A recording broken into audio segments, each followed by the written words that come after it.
स्वागत है और बात करेंगे पश्चिम बंगाल की, जहां पहले फैसले में घुसपैठ पर प्रहार हुआ है। आकांक्षी बंगाल एक नई उम्मीद के साथ शुभेंदु अधिकारी का उसने राज तिलक किया है। जाहिर है सरकार के सामने कई चुनौतियां भी हैं, संसाधनों की कमी भी है, लेकिन हालात बदलने का जज्बा सरकार की पहली कैबिनेट बैठक में दिखा है।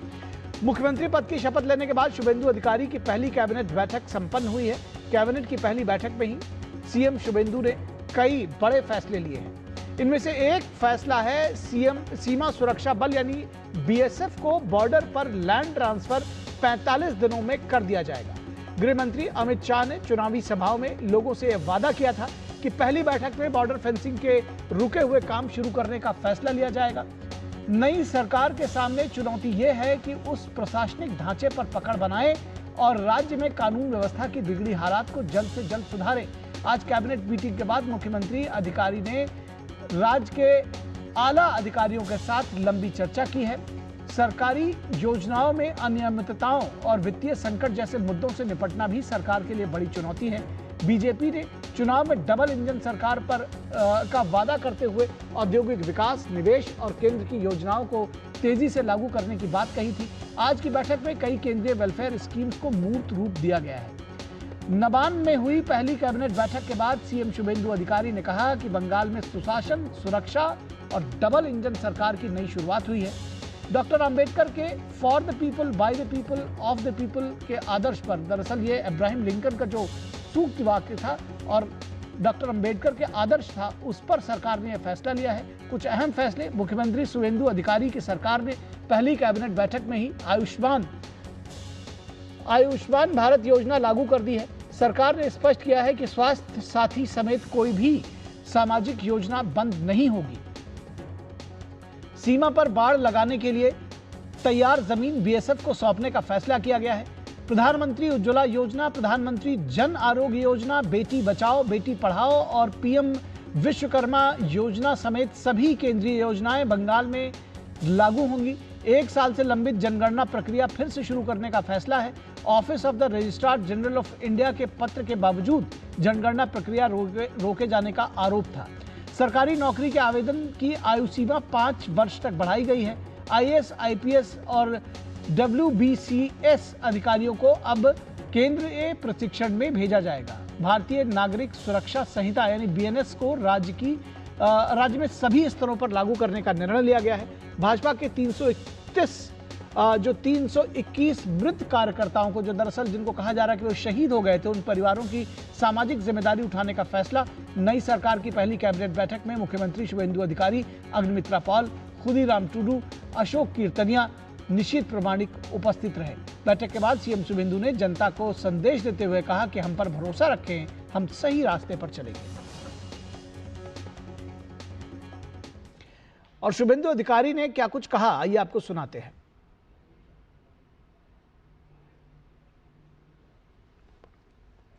हमारी सीमांत सुरक्षा देश की सुरक्षा के साथ जुड़ा हुआ है।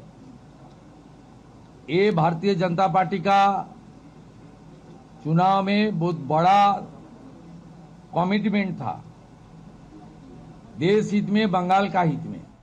वो लैंड ट्रांसफर आज से शुरू होगा। आने वाला 45 डेज के अंदर पूरा के पूरा जमीन एमएचए को ट्रांसफर करेगा, बीएसएफ फेंसिंग पूरा कर देगा और इलीगल इन्फिल्ट्रेटर्स का जो हमारी प्रॉब्लम चल रहा है, ये भी कुछ दिन के अंदर रिजॉल्व हो जाएगा।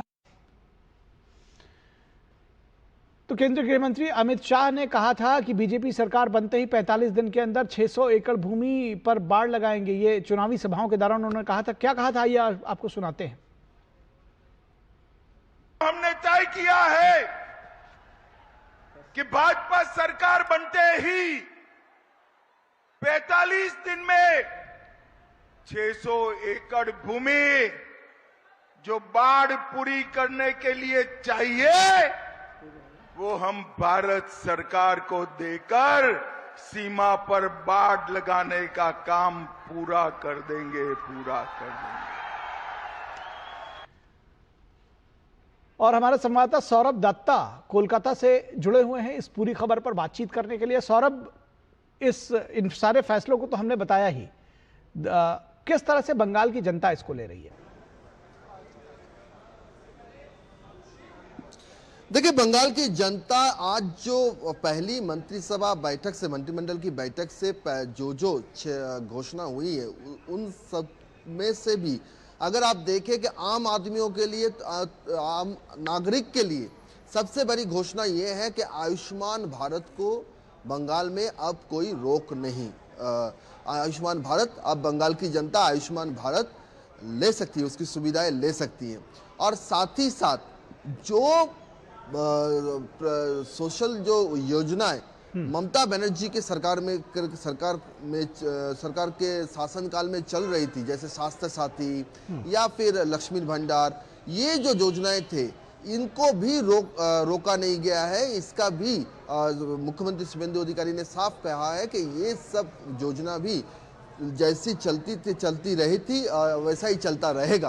तो एक तरफ से ये माना जा रहा है कि ममता बनर्जी जब चुनाव की प्रचार में लगातार बोलती थी कि अगर हम सरकार में नहीं आए तो लक्ष्मी भंडार बंद हो जाएगा, तो आप जो सामाजिक जो योजनाएं पाते हैं वो सब बंद हो जाएगा, तो बंद कुछ नहीं हुआ, उल्टा बढ़त हुआ।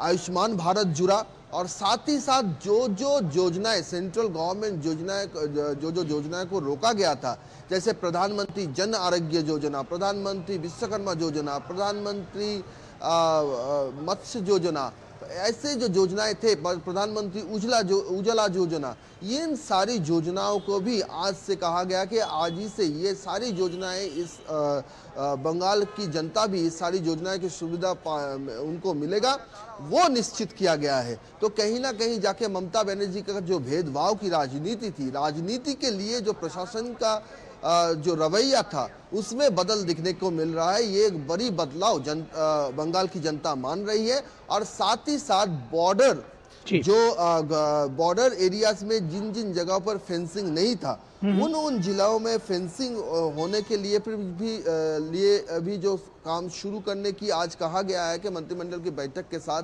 कि ये सब काम शुरू हो जाएगा। उसमें भी माना जा रहा है कि घुसपैठिया और जो इलीगल जो यहाँ पर घुसपैठिया है, उनको रोकने के लिए ये काम बहुत जरूरी था। और एक बात है कि सेंसस जो 1 साल से रुका हुआ था, वो सेंसस ये सारी जानकारी हमने दी। दरअसल जनता के बीच में इसको लेकर उत्साह है, जनता उत्साहित है और ये जो सपोर्ट है दरअसल पब्लिक का, वो अभी इस नई सरकार के पास हासिल है। बहुत शुक्रिया इस तमाम बातचीत और जानकारी के लिए।